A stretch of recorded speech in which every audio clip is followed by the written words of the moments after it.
diggante démb ak tey lu nu gën a waxtaanee bokk na rek ci ndogu bu amoon fële ca palais président Bassirou Diomaye Faye dalal député yu bokk ci parti bi di PASTEF maanaam groupe parlementaire PASTEF les patriotes waaye aussi toftal ci maire yu bokk ci parti bi di PASTEF loolu jur ab coow fii ci réew Sénégal avant ñuy ñëw ci li nga xam ne nag moo di fond bi. invitation bi nan nga ko jàngatee bëri aussi ay député yu bind ab communiqué di ñu xamal ni ñoom duñu teewee ci boobule rencontre ku ci mel ni honorable député Cheikh Bara Ndiaye ci forme bi nan nga jàngatee invitation président Bassirou Diomaye Faye jëmale ko rek ci groupe parlementaire Pastef les Patriotes. Bon maladroit vraiment man cette invitation là. wax dëgg yàlla ba fii may wax mënuma xam. lan moo sabab invitation bi. lu ko wundu exactement. lu ko wundu xawma ko mënuma ko xam loolu mooy li njëkk li. leneen li si topp. peut-être comme nee nga après dañuy dugg ci fond bi. oui man je préfère ñu dugg ci fond bi d'abord ba pare mais avant que ñu dugg ci fond bi. dama bëgg a ñu wax fii. Sénégalais yi que Bassirou Diomaye Faye. il est élu. oui Bassirou Diomaye Faye c'est le président de la République du Sénégal. Bassirou Diomaye Faye en tant que président de la République du Sénégal. am na droit képp koo xamante ni. sénégalais nga. nekk fii ci réew mi di fi yeewoo wala même sax bitim réew. mu bëgg la accorder audience kooku c'est son droit le plus absolu. parce que Bassirou Diomaye Faye après tout quand même moom moo yor légitimité institutionnelle bi. par conséquent c'est lui qui nomme à des postes civils et militaires. moom mooy démettre aussi ku ko neex. kooku prérogative la boo xamante ni moom rek moo ko am keneen amu ko. c'est le président moo yor signature yi. mooy def lépp. donc Bassirou Diomaye Faye en tant que président. kon boog am na droit képp ku mu bëgg a accorder audience. mu demander pour mu accorder ko audience. mais audience yëpp ngay accorder nit. normalement ça doit se reposer. ci cadre liggéey bi nga xamante ni moo tax ñu fal la tey sas la ko. loolu moom. kenn mënu la ko bañal. leneen li ci des nag bon comme nee nga nañ dugg ci fond bi après pour l'audience je préfère xaar ba nga xamante ni dugg nañ ci fond bi moom am naa ci beneen xalaat. oui député yu décliné boobu la invitation aussi Cheikh Bara Ndiaye ak ñoom yeneen député yi côté boobu aussi lan nga ko jàngatee. les députés c'est des députés du peuple. ils sont élus au même titre que Bassirou Diomaye Faye. oui normalement Bassirou Diomaye Faye s'il veut. ou inviter les députés pour que ñu ñëw mu accorder leen audience am na droit inviter députés yooyu accorder leen audience ñu waxtaane réew mi. parce que les députés bul fàtte ne ñoom ñooy légiférer les lois. bul fàtte ne députés yooyu les projets de loi yi nga xamante ni moom la ñuy indi à l'Assemblée nationale. sont eux qui les votent. absolument am na loo xamante ni tey ci biir réew mi. mënta bañ a ñàkk jaar Assemblée nationale. ba tax na Assemblée nationale. de part des députés am nañu liggéey bu am solo bu ñuy def. fii nga xamante ni tey lañuy nattal. réew mi alal ji nga xamante ni moom la ñu war a liggéeyee réew mi. ma ngay jaar ci député yi. y a toujours yàgg nga dégg fii ñu lay wax ne ay marathon budgétaire bi am au niveau de l'Assemblée nationale. tout ministre dafa am droit passer à l'Assemblée nationale pour ñu nattal ko budget am. mais pour ñu nattal ko budget am dafay am débat bu ñuy waxtaane nan lañ ko war a nattalee. fan la war a xaalis ba war a jaar ak lépp ba war ko mën a. voter à l'unanimité. donc c'est normal que le président de la République. mu recevoir ay députés. mais en recevant les députés. dañu wax ne les députés du peuple. les députés du peuple y compris même les députés qui se réclament de l'opposition. donc kooku kenn mënu ko bañal président Diomaye. mu recevoir des députés. mais maintenant. bu ñu duggee ci fond bi s'il s'agit de rencontre politique. ça c'est autre chose. loolu moom wax dëgg yàlla. moi je le déplore carrément parce que. palais bële wax naa ko yàgg naa ko wax palais bële du palais boo xamante ni dañ ko teg pour rencontre politique. palais bi palais liggéeyukaay la. d'accord président de la République c'est le locataire du palais moom la ñu fal moo fa nekk. pour 5 ans. mais 5 ans yi mu fa nekk joxuñu ko pour mu dafa politiquer. joxuñu ko pour mu ut fa espace boo xamante ni dafay woo ay politiciens. pour ñuy waxtaane politique. da nga doon xaar mu nekk benn invitation boo xam ne c'est institutionnel maanaam mu inviter l'Assemblée nationale. oui moom laa wax léegi joxuñu ko palais bi pour mu di fa woote politique joxuñu ko palais bi pour que mu di fa nekk di woote ay ndogu ci biir ndogu ba dee waxtaanee politique ça vraiment man je le déplore dama yàgg wax fii ne mënuma comprendre ñii avant que ñoom ñu doon ñëw di accéder au pouvoir ñoom ñoo fi njëkk a taxaw doon wax ne ils sont contre li nga xamante ni moom la président Macky Sall doon def ci biir palais bi daan fa woote politique ba jabaram sax di fa woote ay mbaxal yu nekk dégg naa ko fa loolu palais amul moomul loolu yàgg nañ ko xeex moom fi si réew mi yàgg nañ ko xeex alors tu ne peux pas mënuloo on ne peut pas vouloir lii ba pare et son contraire xam nga donc ñoom ñi nga xam ne ñoo ko doon kaas démb mënuñu ëlbatiku tey di wax ne loolu nga xam ne dañ ko doon kaas tey ñu bugg ko jël pour di ko def jël ko comme pratique loolu vraiment man ànduma si tey ànduma si ëllëg le président de la République s'il veut faire de la politique il peut faire de la politique mais autrement mais au palais le palais de la République n'est pas fait pour di fa def affaire politique ça moom vraiment je ne suis pas du tout d'accord léegi nag quant à rencontre bi proprement dite la rencontre d'abord man ña nga xamante ni mooy député Pastef yi nga xam ne ñoom la fa invité wu ñu ñëw fa ak ñi nga xamante ni ñooy ay les maires Pastef vraiment man je ne comprends pas mënuma comprendre dans la mesure où que yow muy les députés yi nga xamante ni ils font partie de la mouvance présidentielle bi yu Pastef député Pastef ak ñi nga xamante ni tey ñooy maire yi Pastef après tout ñoom comme politique lañ fa doon wax c'est des politiciens ñoom seen biir politiciens yooyu am nañu seen leader boo xamante ni moom la ñuy wax président Ousmane Sonko qui est le président de Pastef président Ousmane Sonko qui est le président de Pastef est le seul habilité à convoquer des gens de rencontre yu mel noonu rawatina politique la preuve commencé woon na naan day def tournée politique am contrairement ak li nga xamante ni mooy tournée yi nga xam da koy def en tant que premier ministre dans le cadre de son travail gouvernemental donc bu fekkee politique la ñoom dafa am fu ñu bokk fi ñu bokk mooy Pastef bu ñu bokk dafa am koo xam moo ko jiite ki ko jiite président Ousmane Sonko la donc seul président Ousmane Sonko moo am droit woo leen wala seul bokk le secrétaire général du parti de connivence avec les membres du bureau ñoom peut-être am nañ seen membre exécutif y a ce qu'on appelle les membres exécutifs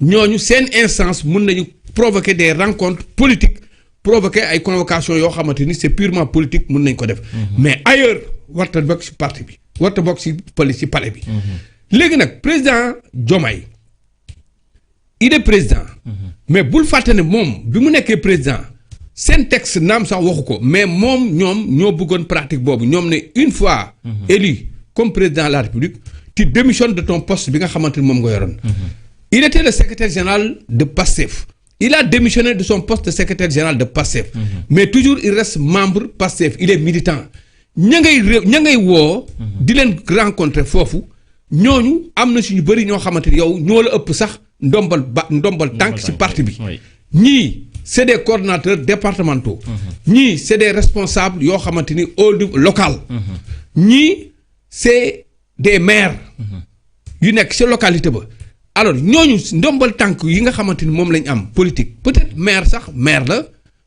la ci gox mais di am solo mooy ca localité bi nga xam foofu nga bokk foofu poste bi nga fa am sur le plan politique ci parti bi boo koy xool ñoom ñoo ko ëppale parce que moom il reste militant simple il n'est plus secrétaire général il n'est rien il reste militant simple donc gisuma lan moo war a mën a tax muy convoquer ces députés Pastef gisuma lan moo war a mën a tax muy convoquer ces maires Pastef gisuma lan moo war a tax muy mën a convoquer les coordonnateurs départementaux yi nga xamante ni yu Pastef la gisuma ko alors leneen lu ma ci gis rek mooy day politique nag y aura une réponse politique day politique y aura des commentaires yoo xamante ni c'est purement politique day politique nit ñi mënuloo leen tere ñu analyser politiquement li nga xam moom ngay def pour analyser politiquement li ngay def nag mënta weesu lu dul man dama ci am jàngat yu doy waar jàngat bi ma ci njëkk wax mooy lenn Diomaye gis naa ne il veut créer le Pastef dans Pastef créer Pastef dans Pastef loolu moom mënta nekk. Pastef reste toujours Pastef. Pastef a un président. Il s'appelle Ousmane Sonko. Pastef a un secrétaire général, il s'appelle Mohamed Aïf Daffé. Kooku mooy secrétaire général bi. Yeneen parti fii parti biir Pastef am na ay instances. Il y a les instances de base, il y a aussi les instances yoo xamante ni tey ñoo ŋànk parti bi. Alors bu ñu bëggee waxtaanee dara nañ dem foofu ci parti bi waxtaanee ko foofu. Mais toog seen siège ñu waxtaanee ko. Mais toog ci palais bi. Alors ne da ngay politique. bëgg mbubboo sa poste président bëgg ko politiquer. bëgg ko ci doole naan da ngay convoquer ay nit ak yooyu. wax dëgg yàlla loolu moom déjà man ànduma ci tey ànduma ci ëllëg. et gis naa ni pratiquement militant Pastef yu bëri ànduñu ci. ànduñu ci loolu. léegi nag ña fa dem ils n'ont qu'à assumer. ña fa dem ils n'ont qu'à prendre leurs responsabilités. Mais c'est l'occasion ici tey. Si là ma saluer vraiment ma saluer wax dëgg yàlla cohérence su kooku nga tudd sànq mooy Cheikh Bara Ndiaye di saluer cohérence su Mayaba Mbaye mais di saluer aussi cohérence su le doyen Alla Mbaye Alla Kane xam nga dañ koy fàtte le doyen Alla Kane demul il a décliné l'offre demul doyen Alla Kane kan la il n'est pas n'importe qui doyen Alla Kane fan la bokk magu Pastef Mayaba Mbaye fan la bokk magu Pastef il y a d'autres militants Pastef à savoir militante boobu nekk Pastef l'handicapé moom aussi elle a décliné l'offre ñoom ñëpp en ce qui leur concerne nee nañu demuñu ils ont pris leur responsabilité wax ne demuñu parce que waxu politique la c'est normal que du ñu dem benn demuñu parce que la ñu war a fay waxtaane politique du bërëb boobu lañ ko war a waxtaane demuñu parce que am nañu siège boo xamante ni bu waree politique jotee foofu la ñu war a dem waxtaane ko fa loolu moo tax ñu demuñu mais cohérence bi surtout man moom ëppal solo cohérence bi mooy lan la cohérence bi day wane rek day firndeel ko ne encore respect bi nga xaman moom lañ jox population yi parce que population yi chaque fois sont eux qui payent les pots cassés te population yi waruñu payer les pots cassés population yi dafay am moment boo xam bu ñu leen soxlaa on les consulte on va vers eux on fait des proximités vers les populations pour di taataan seen baat ëllëg ñu fal la nga ëlbatiku ne da ngay def lu la neex loolu mënta nekk président Diomaye Faye c'est le Pastef qui a porté sa candidature président Diomaye Faye c'est le Pastef moo ko porté président Diomaye Faye Pastef moo ko votel Pastef moo ko porté au pouvoir alors donc avec l'appui certainement des militants ñeneen ñi nga xamante ni bon peut-être c'est des électeurs libres yoo xam dañ voté ñenn ñi peut-être gis nañ ne meroon nañ parti bi fi nekkoon au pouvoir ñu voté pour l'actuel régime bi fi nekk mais une fois loolu am normalement ñoom population yi dañ leen war a jox nag respect mënut a weesu nga jaay leen programme dem ci ñoom campagne ak ñoom wax leen li nga xamante ni moom nga fas yéene def une fois ñu élire la ba ñu voté la à l'unanimité ba nga mën a am suffrage ba nga mën a am kii boobu pourcentage boobu dès le premier tour nga falu li gënoon mooy nga topp li nga xamante ni mooy bëgg-bëggu askan bi mais toppatuloo bëgg ak bëgg askan bi bu ko topp sa bëgg-bëgg yow loolu mënta nekk loolu franchement mënul nekk bërki dem boo njaay def nga fii déclaration dem fële mooy bi ngay adressé wu à la nation si je crois première 31 décembre taxaw nga fii wax ne y a des réformes taxaw nga fii wax ne am na yu bëri yoo xamante ni dañ ci jug 3 mois yii les 3 premiers mois janvier février mars du ko dépassé waxoon nga fi ni les réformes yi nga xamante ni moom nga waxoon pour ñu waxtaane ko ba defoon lël waxtaane ko ba tënk ko ci ay papier réforme yooyu mi ngi sa table bu soobee yàlla di nga ko soumettre fële ca conseil des ministres ensuite def une proposition de loi soumettre ko à l'Assemblée nationale pour que ñu jug ci réforme yooyu boobaak léegi ñu ngi la ci xaar parce que les gens en ont besoin te population yi dañ ko soxla ci réforme yi population yi dañ ko soxla dañu soxla justice contre les martyrs dañu soxla justice bi nga xamante ni tey les gens se posaient la question ñoom population yi ak justice bi y avait pas une réconciliation et ils ont besoin de se réconcilier mënut a weesu lu dul lépp loo xamante ni mooy dëgg lépp lu jëm ci mbirum règlement lépp lu jëm ci mbirum réduction des comptes lépp lu jëm ci mbirum ay rapports yu fi génnoon justice bi dem ci jusqu'au bout mais dem ci biir ba mu yàgg bàyyi loolu kenn waxu ko dégg nga fii premier ministre nee na amatul yaakaar si li nga xamante ni mooy. dans le cadre de la réduction des codes amatu si yaakaar. oui jàpp di bàyyi di raay di bàyyi di kii di def semblant. loolu amatu si yaakaar. xam nga loolu bu ñu demee ba premier ministre di wax loolu c'est scandaleux. et loolu yaakaaruñu si kenn ku dul le président de la République. oui c'est le garant de la constitution chef suprême des armées lépp magistrature yow yaay léppam. oui yow yaa war a surveiller yaa war a nekk yaa war a jouer le rôle d'avant-garde yow yaa war a nekk ki nga xamante ni tey yaa war a nekk au cœur. surtout que ba nga démissionner de ton poste de secrétaire général da nga wax ne. tu démissionnes de ton poste de secrétaire général pour être au-dessus de la mêlée. oui comment être au-dessus de la mêlée. si anam yi ngay doxalee. être au-dessus de la mêlée yow nga bëgg a créer Pastef dans Pastef. être au-dessus de la mêlée nga bëgg a taxaw bërki Dembo Ndiaye le Pastef bi nga bokk def meeting. oui wax ne ñoom ils vont procéder à des renouvellements vente de cartes yëngalaat seen parti procéder à des tournées politiques. oui le lendemain 2 jours après. nga demeet ki nga xamante ni moom lañ joxoon Diomaye président. indi keneen à sa place. yemoo foofu nga dem jël keneen ne ñu ubbi siège. siège ba ñu ubbi ko booba léegi waxoo si dara. oui ça veut dire qui ne dit rien consent. siège bu ubbi nañ ko ma nga fa. li gën a grave encore siège bi nga xamante ni mooy siège yu Pastef. ñu taf fa président Ousmane Sonko yow ñu dem ba sa boor boobu à côté ñu teg fa siège. def fa Diomaye président. ça veut dire yow la nga waxoon sax yow. discipline de parti bi ñu doon wax ci parti bi sax yow amatoo ko. fay nga benn. deuxième bi yaa ngi def ay actions fractionnistes. yaa ngi wax ne tu restes toujours militant de Pastef. mais yaa ngi def ay actions fractionnistes. te nag parti képp koo xam day def ay action fractionniste. moo xam ñu parti bi jël décision dàq la moo xam de toute façon yow sa bopp dàqalu nga sa bopp. yow auto exclure nga déjà ba pare. parce que mënuloo nekk ci parti. bokk ci parti bi am ay chartam am ay texam yow ngay violer texte yi def lu la neex ba pare ëlbir ku taxaw. ñu bëgg a wax ne tu restes toujours membre du parti. Diomaye Faye dama bëgg nit ñi xam ni Diomaye Faye est parti. dem na Diomaye Faye dafa bëgg deuxième mandat. Diomaye Faye dafa bëgg taxaw def face ak askan bi ne dafay dem élection. pour dem loolu il faut que d'abord mu ne moom aussi des campagnes xëy na mënut a mu wax ne dafay def une tournée politique. mais c'est une façon d'essayer de contrer li nga xamante ni moom la Ousmane Sonko di def man loolu rek laa gisuma leneen. contrer ko nag mënut a weesu. nga taxaw naan instance su parti bi. da nga leen di convoquer pour au palais ay ndogoog wala boog ay responsables ay coordonnateurs départementaux nga ne da nga leen di convoquer ay maires Pastef nga ne da nga leen di convoquer. ay députés yoo xamante ni ils sont de la mouvance présidentielle nga ne da nga leen di convoquer. bàyyi ñeneen ñi nga xamante ni c'est des députés. soit de l'opposition wala des non-inscrits ñoom ñëpp qui font partie ci assemblée ñu nekk ay députés du peuple autant nga convoqué ñëpp waxtaan ak ñoom ci doxalinu réew mi autant nga bañ a convoqué kenn s'il s'agit de politique nga xool feneen foo ko defee mais vraiment lii ñu def naan ay affaire ndogu la c'est du bluff qu'on le veuille ou pas c'est du bluff ña fa dem nag ils n'ont qu'à prendre leur responsabilité li ci des tu crois que Ousmane Sonko nit dina ñëw dégg naa si biir sax ñoom ñëpp ku si nekk y a eu des intervenants des interventions yi si am de part et d'autre donc on même disent que ne ils ont eu l'aval du président Ousmane Sonko tu crois que Ousmane Sonko di ngeen nekk yéen député ñëw ne le président Diomaye veut nous rencontrer palais daf ñu invité ndogu président Ousmane Sonko naa leen bu leen dem il ne dira jamais bu leen dem da leen di seetaan xool yéen nan ngeen di doxalee mais moom ci li mu nekk mi ngi ci ba léegi ci li mu nekk mooy wax na fii que ne moom premier ministre tënku ko.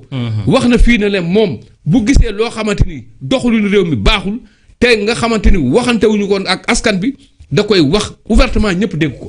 à l'Assemblée nationale lors de son passage avec le gouvernement sur les questions d'actualité ñëpp dégg nañ ko. la mu fa wax ñëpp dégg nañ ko fa. xam nga donc. position yi mu jël ñëpp gis nañ ko. à chaque fois mu jël position da koy assumer. Barki Dembo Ndiaye à l'Assemblée nationale il a dit clairement que moom moo porté projet de loi bi nga xamante ni moo durcir les peines yi am ci mbirum. acte contre nature. ak yeneen yoo xam dañ ko ci tafsal. pratiquement tey tout le monde est content. avec les parties prenantes ñi nga xamante ni tey ñoo taxawoon porté combat boobu. ku ci mel ni ñëlee di waa sàmm sa jikko. ñooñu vraiment ñoo porté woon combat bi. waxtaan na seeg ñoom de concert. ba nga xamante ni lépp lu ñu soxla woon pour bi ñuy wax criminalisation. lépp lu ñu soxla woon dugal nañ ko si c'est inclus. c'est inclus lu nit sax njortul woon dugal nañ ko ci biir. pour projet de loi boobu ba teg ko sur la table du président de la République du président de l'Assemblée nationale. te ñoom ànd sàmm sa jikko yi yemuñu foofu. parce que bañ doon wax criminalisation pour éviter ñi nga xamante ni tey ils sont de mauvaise foi. bëggoon instrumentaliser loolu bëggoon ko par exemple manipuler askan bi di wax naan ñii ñoo fi waxoon ne criminalisation.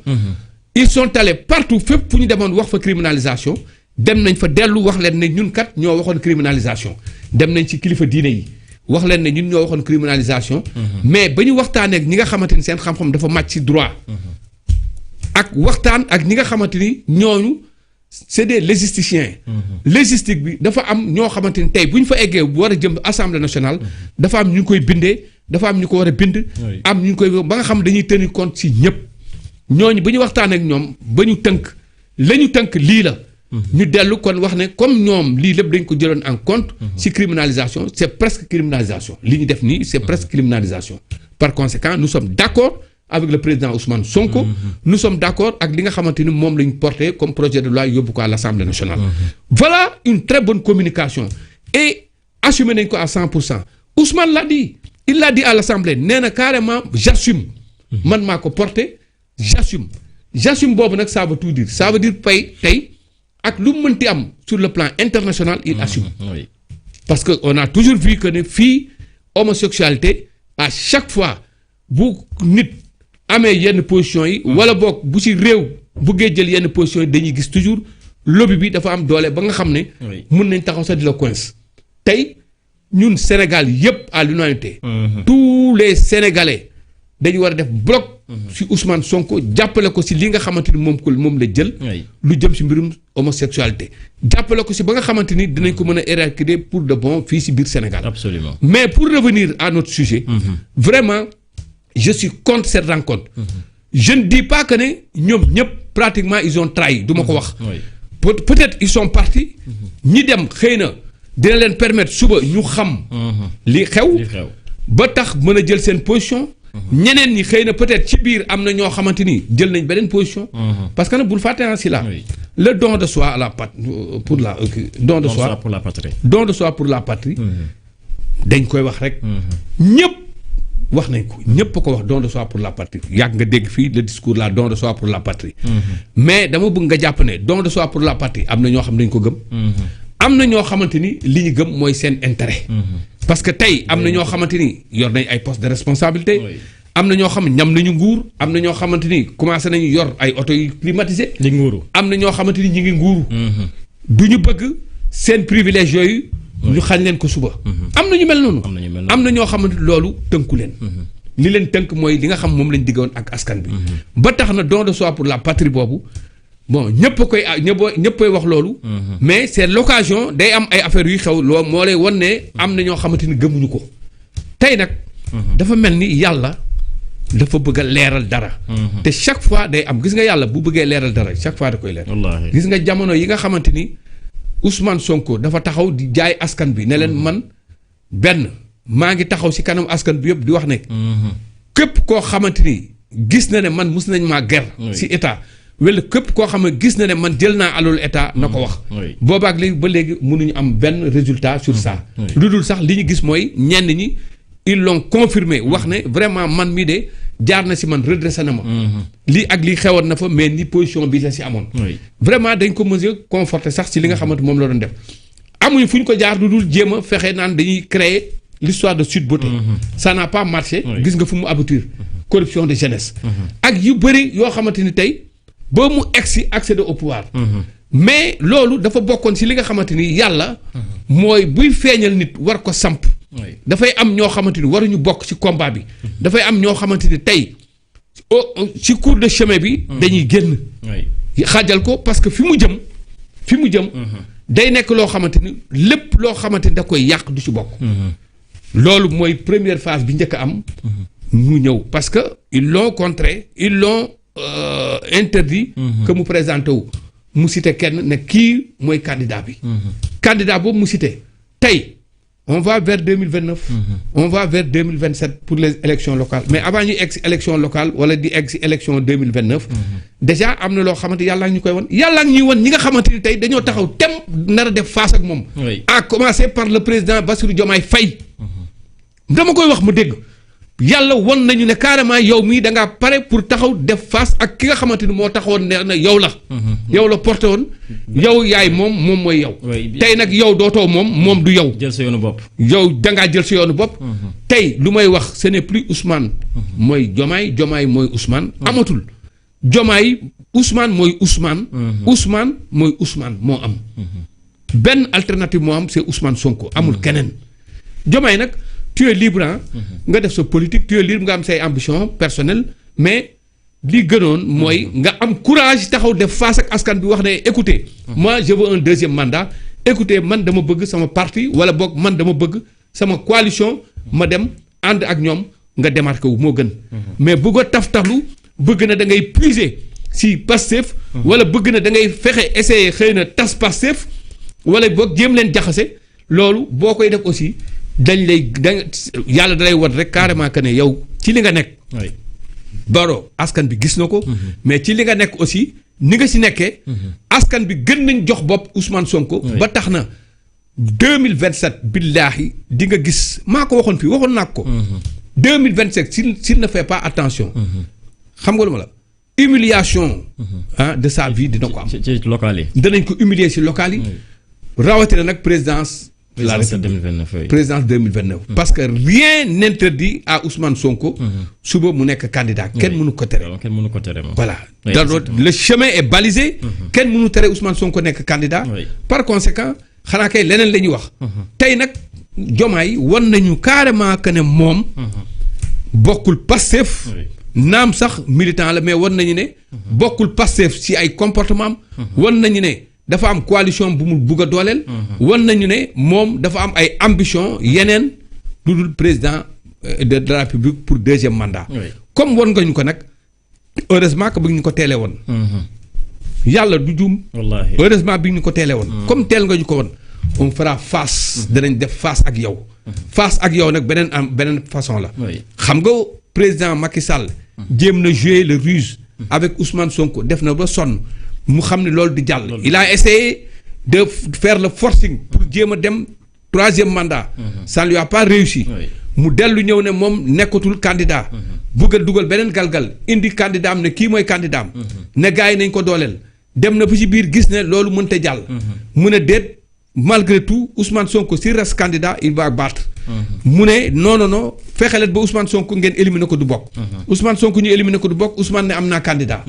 candidat am ñëw taxaw ñu élire ko dès le premier tour. ki ñu élire dès le premier tour avec 54,%. il n'est même pas maire de sa localité. reste membre conseil municipal tout court de sa localité. et je me pose la question est-ce qu'il était sax membre conseil municipal bu foofu. à part poste de secrétaire général am bi mu amoon Pastef. je crois amuloon benn ndombal tànk à Mbour. donc kon. yow boo ëlbatikoo ñëw taxaw. ñu élire dès le premier tour. avec 54,% waroon nga mën a xalaat ne. lii am nii naam xëy na yàlla la. mais am na derrière koo xamante ni tey yàlla dafa ànd ak moom.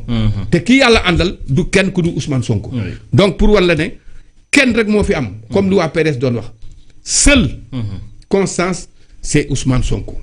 mooy seule constance bi. di lañ la wan ne la seul Ousmane Sonko mooy seul constance bi yow déjà yaa ngi koy yokk doole.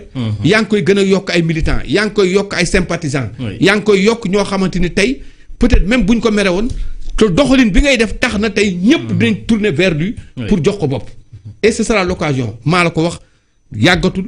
les élections dinañ dem dañ fa egsi. oui exactement mu nekk lu am solo alors doyen député yi fa teewoon. maanaam yi teewoon li nga xam ne nag mooy waxtaan bi foofu la ca palais dafa am ñenn ñu génn def poste mais dañuy sentir ni ñoom dafa mel ni dañoo am déception ci li nga xam ne nag moo di boobule rencontre bëri na ñu réagir ci mbir moomu.